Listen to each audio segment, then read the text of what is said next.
Hey guys, today I want to talk to you about my favorite meditation apps, and there are three. I use them quite a lot for some years. I try them out, and I think I can share some information for you if you're still looking for an app, if you're starting meditation and want to try out. I think apps are really great for meditation because you don't feel that alone, and it's easier to get used to it because you have some guidance. I think also like for workouts, it's easier to do it with some help of professionals, easier than to do it by yourself. Firstly, I want to talk to you about my very first app I used, and this is Headspace. I used it for 4 years, and then I switched to another app and I will talk about it later, but Headspace is really great for beginners. It's made by Andy, who was a monk. He used to be a monk, and then he came back and started teaching meditation, and he found that it would be easier for people to have something like some technology, some app that they can have anytime with them, and to practice meditation in a more modern kind of way, because many people think meditation is like, I don't know, sitting in a cave and doing nothing, but it's not the case. First, I will talk about the good things about the app and then about the not so good things. Firstly, the best thing about Headspace, it's great for beginners because it's kind of several courses that build up on each other, like level 1, level 2, level 3. So it's easier for you to get started. So you just start with the easier kind of meditations, shorter. You can also adjust the time from 5 to 20 minutes. And they have also topic-related meditation on anxiety, on sadness, on grief.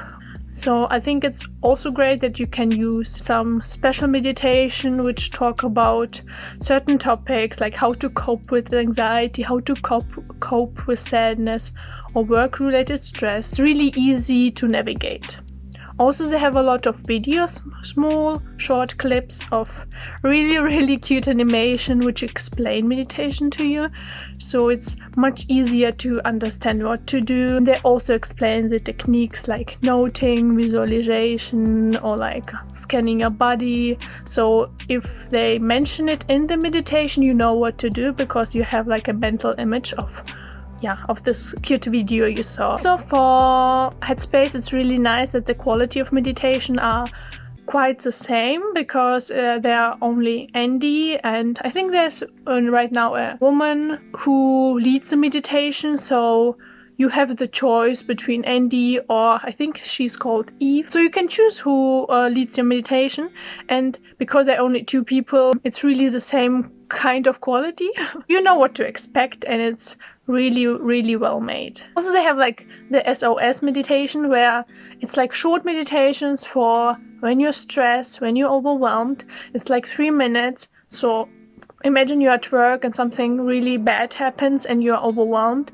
So you can take a break, take a 3-minute meditation, and they really help you to get through these emotions. So I really like this one because usually meditation are longer and sometimes you just need a quick fix. They also have like the sleep section where there is sleep sounds, sleep stories, which are awesome. Especially Rain Day in Teaks, it's my favorite. And then they have sleep meditation for when you had racing thoughts at night, or when you cannot sleep, when you wake up at night. So it's really well made, and it's also really easy to navigate through the app. So for the cons for the app, it's not free. I don't know how it's now, but it used to be like 10 days you can use everything, and then some content is locked and you have like only access to some basic apps. It's also okay, but of course if you use an app, it's like sad to see all the blocked content. I think it's a really good thing to have the full access of the app.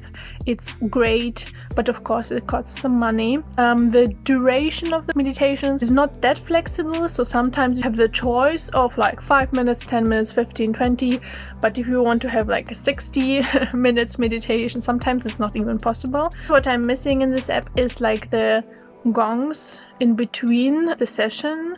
So for example, if you're like meditating for 30 minutes and you have chosen the silent version where it's like only silence. I'm missing like the gongs in between, which we have in some other apps, and I will tell you about it later. But yeah, it's really like difficult to sit through like 30 minutes and not knowing where you're at. I think it helps sometimes to have like some kind of feedback. So also like if you're in your thoughts, then that bring you back to the meditation. So next I want to talk to you about another app I've been using a lot, and this is Insight Timer. Insight Timer is really quite different from Headspace because it's not made by one single person. So the meditation consists of various teachers, various kind of meditation even.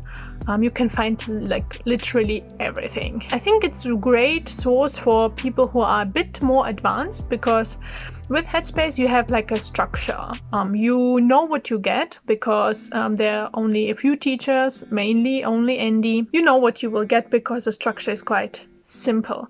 But for Insight Timer, it's like a lot of teachers, so the quality also varies. But if you're advanced, it can be a really good thing to explore different kinds of meditations, from vipassana, mantra meditation, everything. Also, what I really like about Insight Timer is that timer, and you can use it also like in the free version, which I have used before I had the subscription. But it's a timer where you can set a specific time. For me it's like 60 minutes because I aim for 60 minutes of meditation, but it rarely happens. But 60 minutes, and then I set the bell on every 10 minutes. So when I'm meditating, I know when the 10 minutes have passed, when 20 minutes have passed. So it's not only easier for me to let go of this. But what is the time? How long have I been sitting here? I start to feel anxious. It's easier for me to know there will be a bell when we're at 10-minute mark, at 20-minute mark. And you can set the timer as flexibly as you want. You can add background music or rain sounds, and you are in for a silent meditation, which I really enjoy, because sometimes I need guidance, but sometimes I just want to be with my thoughts. Also, if I'm in my thoughts, it's easier to get out of it if I have like some sound in between. For Insight Timer, you go to the community of meditators and you can comment or ask questions on any meditations. You can ask the teacher and they will reply. Sometimes it takes time, but usually I got a reply, and you can learn from them. Also, you can have like chats, you can add friends. So I think it's really nice. Also, you see where they come from. You feel like a community of meditators. It's really nice. Also, a great thing about Insight Timer is there are a lot of teachers, so they give a lot of live classes. So if you check in your meditation app, like every day there are hundreds, okay, maybe not hundreds, but depending on your time zone, you might not be able to watch every live meditation, but it's really nice to have like this live sessions. They are like music related, where somebody's playing music and you are meditating on it. There's like a lot, so I think it's beautiful thing to do. So you can like interact, ask some question directly and live. But it's also something really special about Insight Timer, and I think the live sessions I've been participating in before, I always felt like it's something I would like. I'm amazed that I don't have to pay any extra for it. It's like really good content, really good quality content. And I think even there, if it's a lot of teachers on Insight Timer, I think there's nobody where I would be like confused, why are they here? It's like bad content. No, it's just different levels of quality. Of course, really advanced teachers like Muji, and I think it's inspiring. If I would be able to have the chance, I would love to have a meditation on Insight Timer. So another downside to this app is that fact that there are so many teachers. It means that if you need a meditation, for example, if you have anxiety and you want an anxiety meditation, unless you have one saved up, you will need some time to find one that speaks to you, that resonates with you, because there are so many teachers. Some do it with music, some do it without, sometimes it's only talk, sometimes it's with silence in between, and depending on what you need in that moment, it might take a while to find something that is good for you in that moment. So it can be a downside. Also, good things about this app is also, I forgot to mention earlier, that it's so many languages. There's not only certain meditations, like with Headspace, you have the version in Spanish, the version in German, I think, and it's the same content in different languages. But for Inside Timer, it's just you can choose, I think, basically every language ever. There are Russian meditations, there are Japanese meditations. So I think like many people from all over the world can contribute with their meditations, and you can learn so much. So if you speak several languages, you can use also meditation from other countries, and it's really nice. So the third app I want to talk to you about is Plum Village. And Plum Village is really, really great because it's completely for free. You don't need no account, you just download the app and you're ready to go. It is made by a temple, I think, with a famous monk. I forgot his name, but you can find his meditations there. You can find talks. He's very famous, so you have really good quality talks and audio on different topics, on depression, on anxiety, on jealousy, on how to be more mindful. I think it's really nice, and especially for me when I sometimes try to stay off my phone, it's nice to have like a substitute for other apps you have. So instead of watching YouTube videos, I would check out this app and would listen to some audio on mindfulness. It's really nice. They also have a great thing in this app, and this is a mindfulness bell.